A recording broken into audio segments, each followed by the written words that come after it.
আসসালামু আলাইকুম। গ্রামের কাজ। আজকে আমাদের এই পুষ্কুনির ভিতর সাইডে একটি গর্ত দেখা যায়। সেই গর্তেরই মেরামতের কাজ করব। প্রথমত কিছু বাঁশ পাতা কেটে আনলাম। তারপরে সেই বাঁশ পাতাগুলো যত সম্ভব ভিতরে ঢুকিয়ে দিলাম। এরপরে কিছু মাটি দিয়ে আটকিয়ে দেওয়ার পরে নেটটাকে আবার সে আগের মতো করে আটকিয়ে দিলাম, যাতে পরবর্তীতে এখান থেকে কোনো ধরনের কোনো সমস্যা না হয়। যাক, আপাতত এখন আর কোনো সমস্যা হবে না ইনশাআল্লাহ।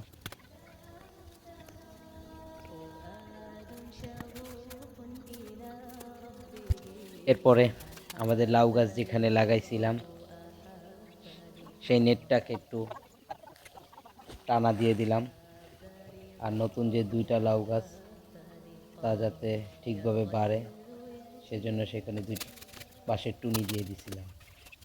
এই